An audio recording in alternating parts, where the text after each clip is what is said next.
Still with me in studio is Rayland Dunbar, Financial Advisor at Finlogic, Peter Carlisle, Director at CTF SA, and SARS's Nathaniel Mabetwa, and he's the Group Executive of Taxpayer Services.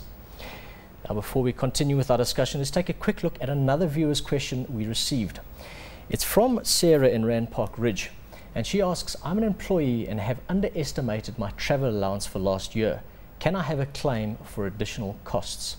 Now, I'm going to go straight to the tax practitioner for this one. Peter, your response to Sarah there.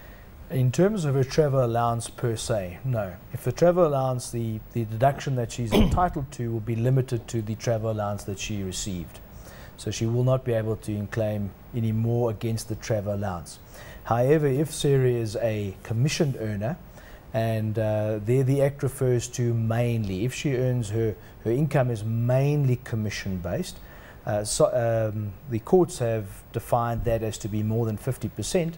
If her income is more than 50% is commission based, then she will be entitled to claim expenses, the direct costs incurred in order to generate that income, that commission-based income. So the person then would be, the taxpayer would then be able to claim the motor vehicle running costs, the fuel, the maintenance, the capital cost, etc., of the vehicle, but it would not be based under the travel allowance per se.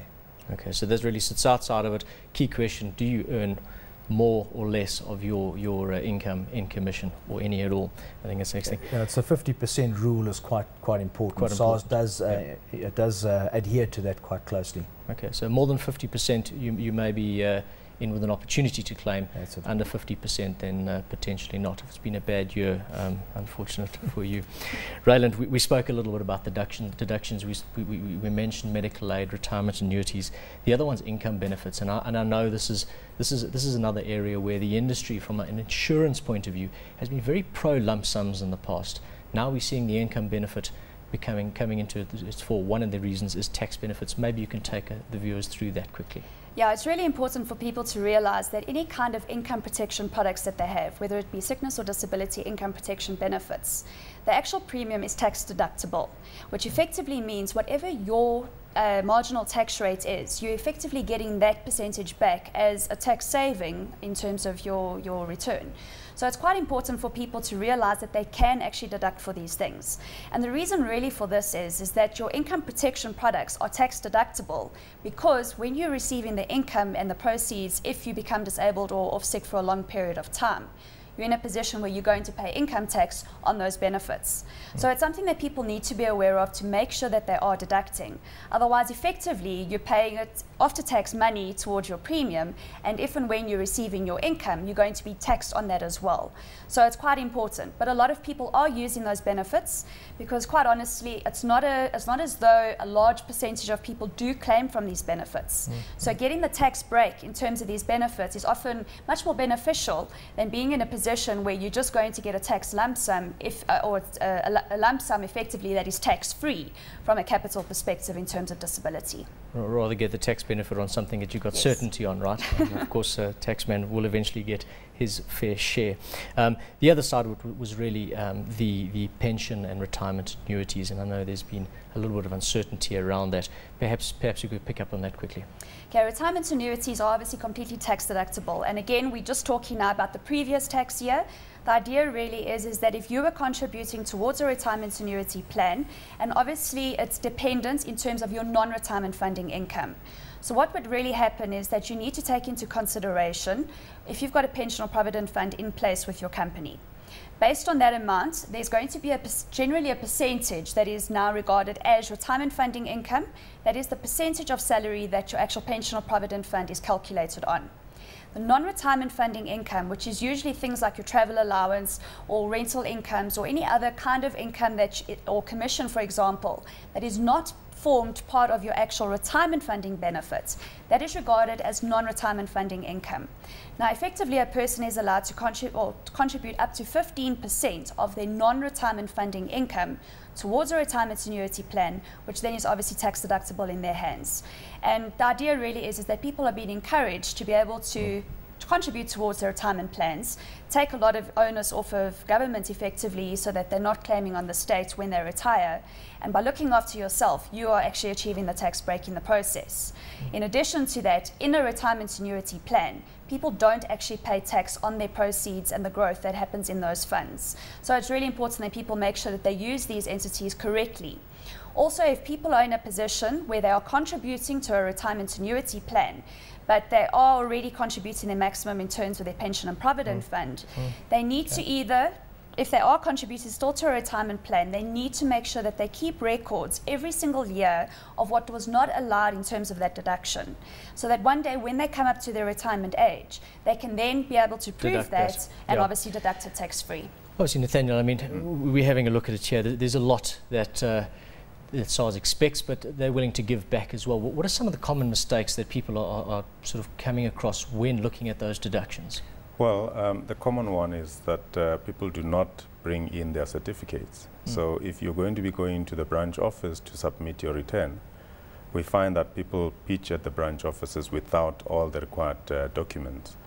Even when doing e-filing, we've also picked up that people leave out some of the stuff and have to come back and ask for a revised assessment or object, to an assessment. So I think the advice that has been given is quite sound. So, make sure that you have all your documents, get your certificates before you start the process of filing.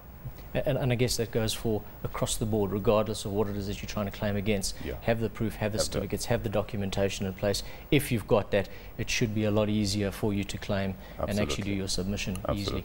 Peter, we're almost out of time. Just quickly from your side, I mean, common mistakes, what is your advice to people out there? Well, I think one of the areas, sorry, just to detract a little bit, is on provisional tax. SARS has gone quite some way at the moment to improve their provisional tax returns. And this new one this year is a complete electronic version, which is quite nice and it's fairly user-friendly. But there's one serious flaw that it has, and maybe Nathaniel can assist us with this. But in terms of paragraph 19 of the fourth schedule, SARS has the discretion to reduce the basic amount in the event that the taxpayer can demonstrate that the actual taxable income is going to be less than the basic amount, which is the previous assessed amount. Yet on the return itself, there's no facility for the taxpayer to physically put in and to indicate to SARS why they're going to use an amount that is lower than the basic amount. Okay, so potentially, sorry, something to pick up on there. I'm sure we can discuss this a little bit later. Rayland, final thought. What is it that you've got as a tip to taxpayers out there in this 2010 filing season? Most importantly, get your tax certificates. Make sure that you're claiming all the deductions that you possibly can. It's really important. You don't want to be paying too much tax. Provisional taxpayers, people that are on commission basis, etc., have got a whole lot of additional things that they can claim for in Section 11A of the Act. That basically means anything in production of your income can be claimed for. Things like, I'll go into the tips now, but there's a lot of details that need to be looked at, and people need to make sure that they are deducting correctly. Okay, well, we're looking forward to that. Nathaniel, Peter and Rayland, thank you so much for your time tonight. You're welcome. Before we go, it's time for a quick look at our weekly viewers' tips, as Rayland said, and this week they relate to this year's tax season. Franklin Roosevelt said, "Taxes are dues that we pay for the privileges of membership in an organized society." Yes, it's that time of year again. Tax season has begun. If you are a resident and spend most of your time in South Africa, you are liable to pay tax on your worldwide income in South Africa. Get registered on e-filing. It's the easiest and most user-friendly way to submit your tax returns and get an automatic extension until the 26th of November.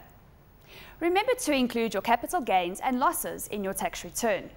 In our next episode, we'll be focusing on capital gains tax, so don't miss it.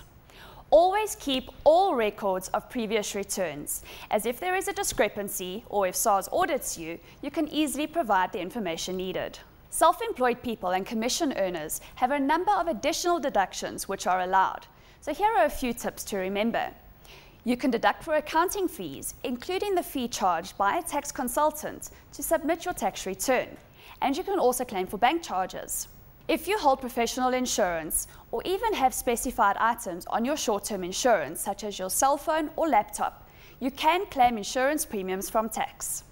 If you purchase professional magazines, newspapers, or other professional literature specific to your business, you can claim these from tax, so keep those slips. With the escalating costs of parking and the new introduction of additional toll fees, keep records and claim the costs. You'll be surprised at how these small amounts equate to a large amount over a year. Depreciation can be claimed against tax on equipment such as your laptop, which you have bought and utilized for business. Even a salaried employed taxpayer can claim for limited depreciation under the right circumstances. All taxpayers who submit their tax returns must remember to get all contribution certificates from the relevant insurance companies and claim for deductible premiums, such as medical aid, retirement annuities, and sickness and disability income protection products. You will also receive contribution certificates for investments, savings, and unit trusts. However, these can be claimed against your tax exemptions under interest, CGT, and dividends. If you are uncertain what insurance products you have or which ones you can claim for, please contact Finlogic so that we can assist you free of